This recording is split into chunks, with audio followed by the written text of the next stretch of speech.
Halo semuanya, nama saya Fiona dengan NIM 226222130 dari jurusan Akuntansi Malam 2 semester 6. Video ini saya buat untuk memenuhi tugas mata kuliah Akuntansi Syariah. Pada kesempatan kali ini, saya akan membahas tentang apa itu Kerangka Dasar Penyusunan dan Penyajian Laporan Keuangan Syariah atau KDPPLKS, dan perbedaan dan persamaan Kerangka Dasar Penyusunan dan Penyajian Laporan Keuangan Syariah atau KDPPLKS dan Kerangka Dasar Penyusunan dan Penyajian Laporan Keuangan atau KDPPLK. Kerangka Dasar Penyusunan dan Penyajian Laporan Keuangan Syariah atau KDPPLKS. Kerangka Dasar Penyusunan dan Penyajian Laporan Keuangan Syariah atau KDPPLK Syariah merupakan pengaturan akuntansi yang memberikan konsep yang mendasari penyusunan dan penyajian laporan keuangan atas transaksi syariah. Tujuan utamanya adalah agar laporan keuangan yang dihasilkan sesuai dengan prinsip-prinsip syariah seperti menghindari riba, gharar, dan maisir. Perbedaan dan persamaan KDPPLKS dan KDPPLK. Yang pertama, ruang lingkup. Ruang lingkup KDPPLKS ada 3, yaitu yang pertama, tujuan laporan keuangan, yang kedua, karakteristik kualitatif yang menentukan manfaat informasi dalam laporan keuangan, yang ketiga, definisi pengakuan dan pengukuran unsur-unsur yang membentuk laporan keuangan.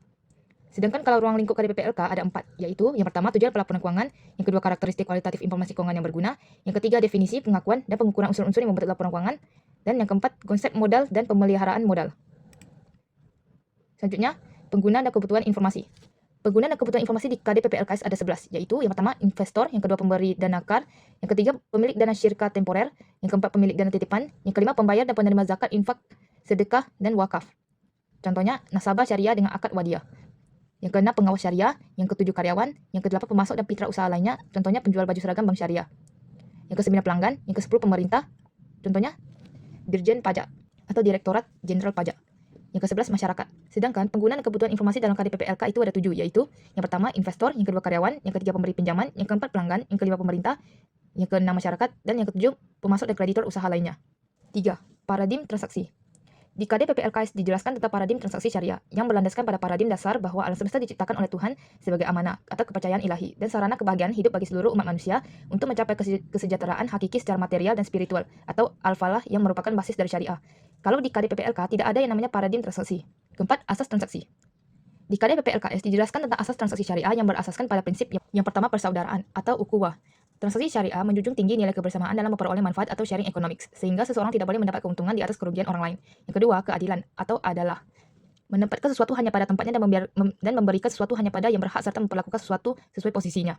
Yang ketiga, kemaslahatan atau maslahah. Segala bentuk kebaikan dan manfaat yang berdimensi duniawi dan ukrawi, material dan spiritual, serta individualis dan kolektif. Yang keempat, keseimbangan atau tawazun. Manfaat yang didapatkan tidak hanya difokuskan pada pemegang saham, akan tetapi pada semua pihak yang dapat merasakan manfaat adanya suatu kegiatan ekonomi. Yang kelima, universalisme atau syumuliyah. Dapat dilakukan oleh semua pihak, tidak membeda-bedakan. Kalau di KDPPLK tidak dijelasin tentang asas transaksi. 5. Karakteristik transaksi syariah. Di KDPPLKS dijelaskan tentang karakteristik dan persyaratan transaksi syariah, yaitu yang pertama, transaksi hanya dilakukan berdasarkan prinsip saling paham dan saling ridha. Yang kedua, prinsip kebebasan bertransaksi diakui sepanjang objeknya halal. Yang ketiga, uang hanya berfungsi sebagai alat tukar dan satuan pengukuran nilai.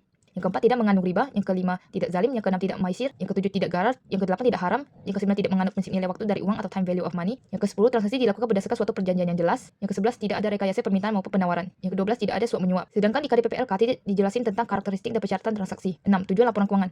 Dalam KDPPLKS, tujuan laporan keuangannya sebenarnya hampir sama dengan KDPPLK, tapi ada tujuan lainnya, yaitu yang pertama, meningkatkan kepatuhan terhadap prinsip syariah dalam semua transaksi dan kegiatan usaha. Yang kedua, informasi untuk membantu mengevaluasi pemenuhan tanggung jawab entitas syariah terhadap amanah dalam mengamankan dana. Yang ketiga, informasi mengenai tingkat keuntungan investasi yang diperoleh. Yang keempat, informasi kepatuhan terhadap prinsip syariah serta informasi aset, kewajiban, pendapatan, dan beban. Sedangkan di KDPPLK, yang juga merupakan tujuan utama KDPPLKS itu adalah menyediakan informasi yang menyangkut posisi keuangan, kinerja, serta perubahan keuangan suatu perusahaan yang bermanfaat bagi sejumlah besar pengguna dalam pengambilan keputusan ekonomi. 7. Karakteristik kualitatif laporan keuangan. Di KDPPLKS ada 5 karakteristik, yaitu yang pertama, dapat dipahami, yang kedua, relevan atau harus nyambung, yang ketiga, keandalan, yang keempat, dapat diperbandingkan, dan yang kelima, materialistis atau dapat mengubah keputusan orang.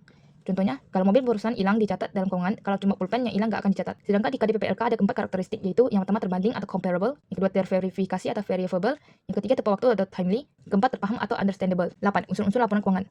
Unsur-unsur laporan keuangan di KDPPLK yaitu yang pertama, komponen laporan keuangan yang mencerminkan kegiatan komersial, yaitu laporan posisi keuangan, laporan laba rugi, laporan arus kas, dan laporan perubahan ekuitas. Yang kedua, komponen laporan keuangan yang mencerminkan kegiatan sosial. Yang pertama, laporan sumber dan penyaluran zakat, dan yang kedua, laporan sumber dan penggunaan dana kebajikan. Yang ketiga, komponen laporan keuangan lainnya yang mencerminkan kegiatan dan tanggung jawab syariah. Sedangkan unsur-unsur laporan keuangan di KDPPLK yaitu yang pertama, posisi keuangan atau neraca, yang kedua, kinerja atau laporan laba rugi, yang ketiga, laporan perubahan modal, yang keempat, laporan arus kas, dan yang kelima, catatan atas laporan keuangan. 9. Pengukuran unsur laporan keuangan. Di KDPPLKS ada 3 dasar pengukuran, yaitu yang pertama, biaya historis, informasi dari masa lalu.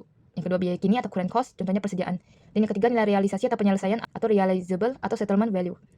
Sedangkan di KDPPLK ada 4 dasar pengukuran, yaitu yang pertama, biaya historis atau historical cost, yang kedua, biaya kini atau current cost, dan yang ketiga, nilai realisasi atau penyelesaian, dan yang terakhir, nilai kini atau present value. Sekian video dari saya, mohon maaf bila ada yang salah. Terima kasih.